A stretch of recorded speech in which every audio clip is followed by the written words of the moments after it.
Hello everyone, this is CJNovo992 and today we're back for another brand new video, and yes, I have uploaded 3 days in a row. Apologies for having to see me so much, people, but there is a reason we're here today, and that's the fact that the international break is over and football is returning. And depending on how you're feeling and your outlook on the old football lately, this is the last bunch of games before the end of the season. So in a way, it's the beginning of the end, ladies and gentlemen. But before we go any further on with today's video, as always, just a friendly reminder, in case you do enjoy the content or you do enjoy the channel, please consider hitting that like button. It's so damn important these days, especially the way YouTube work. It helps other people find the channel, and if you didn't mind hitting that subscribe button as well as we try to reach 60k, that would be sensational. But I know yous are here for the football, so let's get into it. And as always, we'll start off with the old oppositional preview and have a look at Dundee United, who at my current time of recording are sitting 12th in the old league. Now, I think it's fair to say, people, and correct me if I'm wrong, not too much has actually went right for us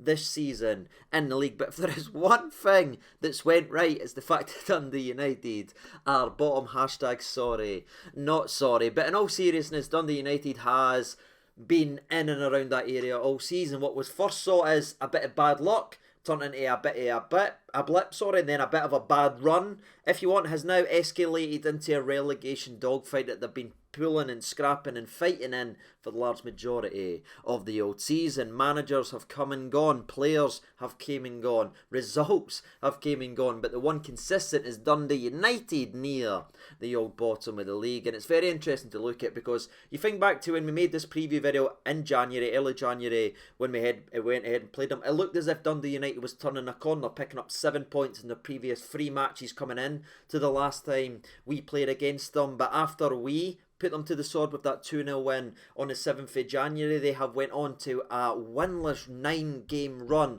that has saw them really look rotten. And look, I'm not being dramatic, and I'm certainly not being harsh by actually saying that. I think if you ask the most die-hard Dundee United fan you know, if you know them, that is how their season has been, you will hear the word rotten, especially recently. Again, winless in the last 9, losing 6 of those 9, people, with some horrific performances, including a 4-0 spanking at the hands of fellow relegation threatened Ross County. That was a massive game. They talked about that being a 6-pointer, where Ross County nearly slapped 6 goals on them, and probably should have, the way the game's actually unfolded. The only saving grace, the only thing that's keeping Dundee United close to a resurgence, or close to being able to turn things around, is of course the fact that they've picked up 3 draws in the last 9 games, including 2 of them being in their 2 most recent fixtures. One being a 1-1 draw versus Livingston, the draw merchants of the league. You know how difficult it is to beat them, so taking a point is decent, especially when you're down there. And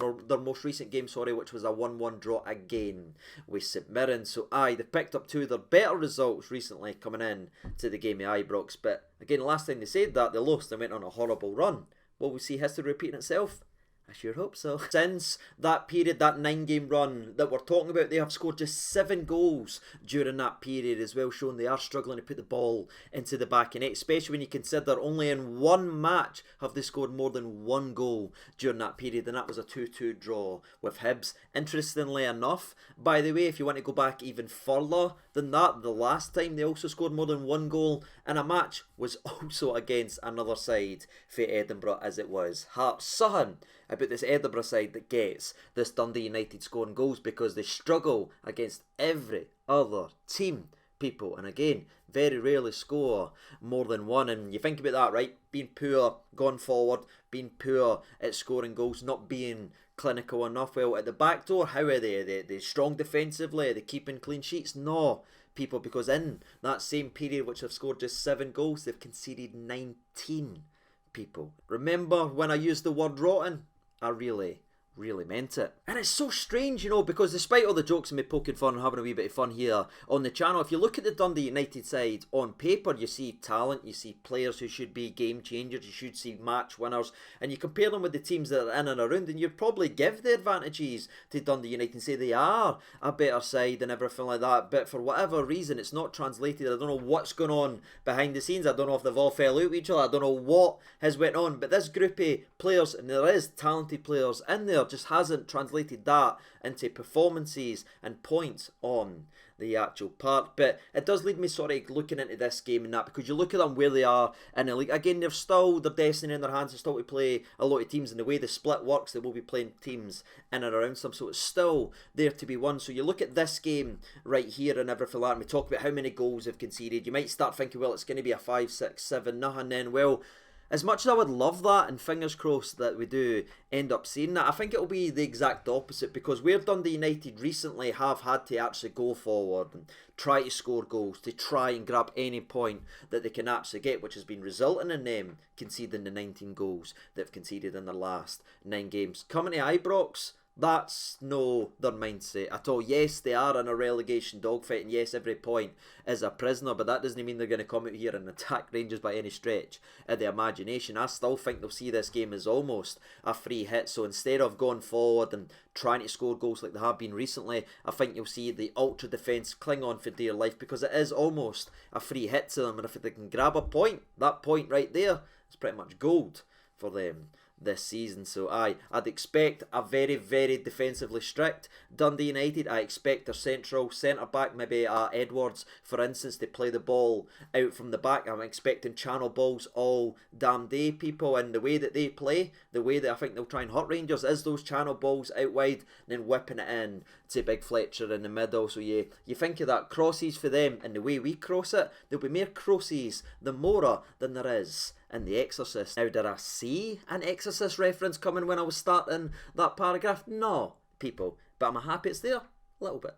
And if I'm honest with you, that's all I've really got to say about Dundee United from the last update that we done on January the 6th. That's how they've been playing, that's how they've looked, and I don't think they'll change or tweak anything from the last style we saw them play. And moving away from Dundee United, let's get to the Rangers end of today's video then, because there is a lot to talk about. And I think what I'll do is I'll start with the manager discussion first, then we'll speak about the players and injury updates and that, because woosa, there's another one. But before I get annoyed about the injury updates and everything like that, people, I want to speak about Michael Beale, because coming in, it's weird being a Rangers fan in that right now, because again, football is back, we're all excited for that. And if you look at the run that Michael Beale's put together since coming in, it's one of the best managerial starts Rangers have ever had, people, in terms of the amount of games he's winning, the away performances and everything like that. The results that he's picking up is one of the best. Now, yes, he's lost the biggest game, all that, and everyone knows my thoughts and opinions. I think he overthought it and changed it when he shouldn't have,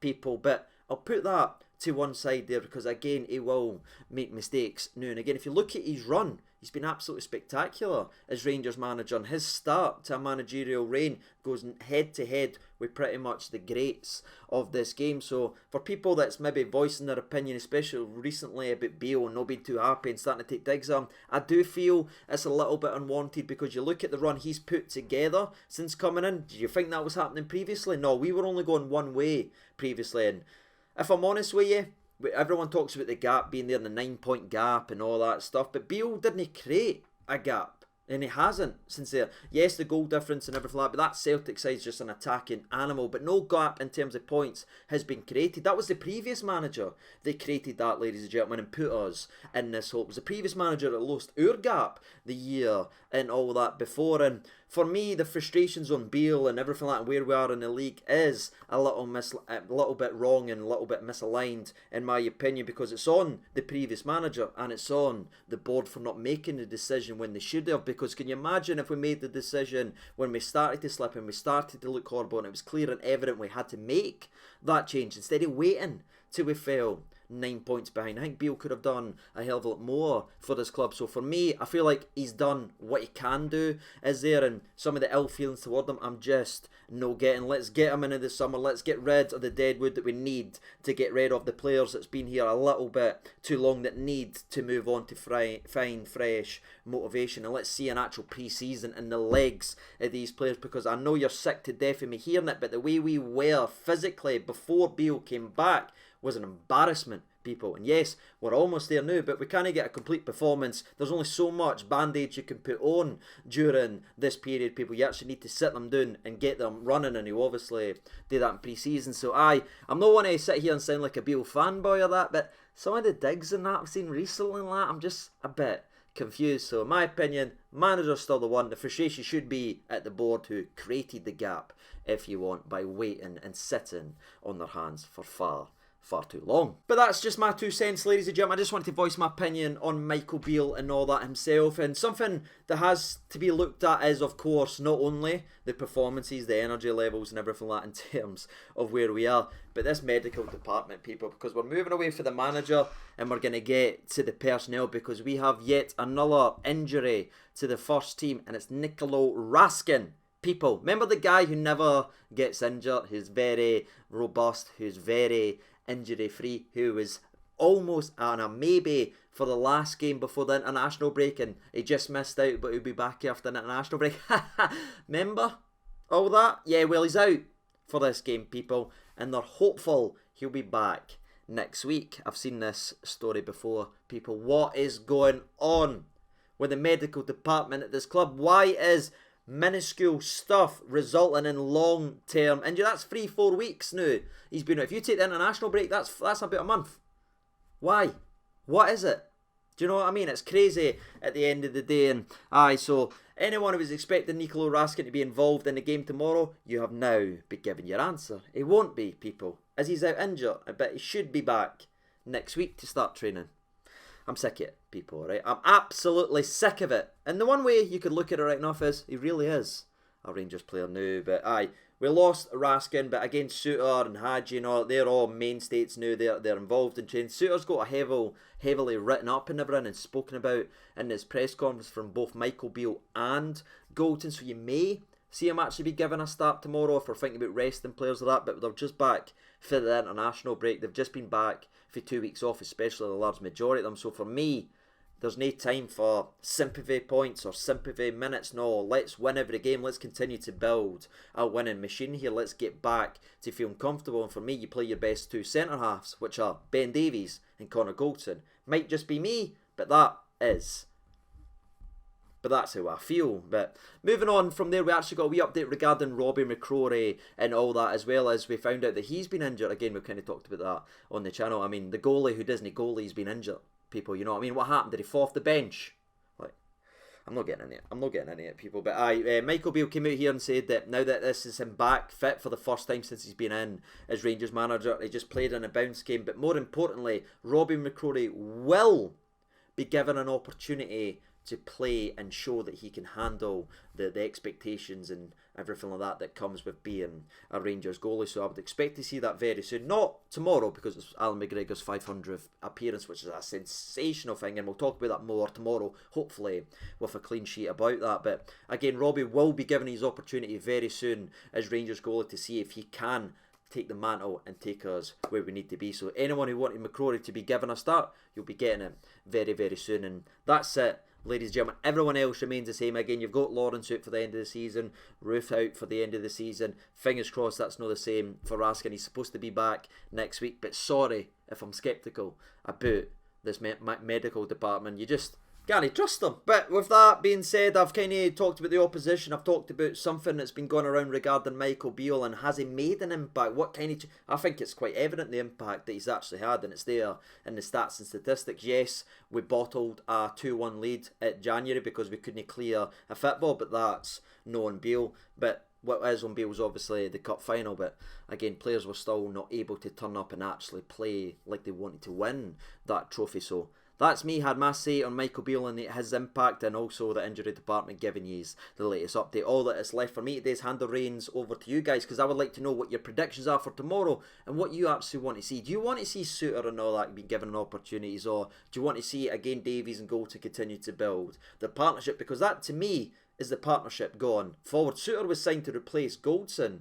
Let's not forget Goldie stayed. So, let's keep that rocking and rolling. That's just my thoughts and opinions anyway. What about you? Let me know your thoughts and opinions down there in the comment section below. Predictions. I think it will be a nasty game to watch. I think Dundee United will be trying to cling on for dear life, people. And again, you can't really argue with where they are in the actual league. I don't expect to see them going forward much, but whenever they do, it will be on the end of a cross. But I'm going to go Rangers 3, Dundee United 0. Might be a wee bit lower than some people are expecting, but we've still not had that Ibrox performance. If you want, I would like to see that come in. But I'm going to go 3-0. I think we'll eventually break through. We'll get the second one, maybe chuck on a third for good luck. Fingers crossed we get to see Cholak in and amongst the goals. But with that being said, that's us reached the end of today's video. Thank you so much for watching. I'll see you tomorrow after the game, which will be 4 uploads in a row, people, of me. I know, I'm sorry. People, I'll give you Sundays off. I'll give you Sunday off, I promise. But until then, take care of yourselves.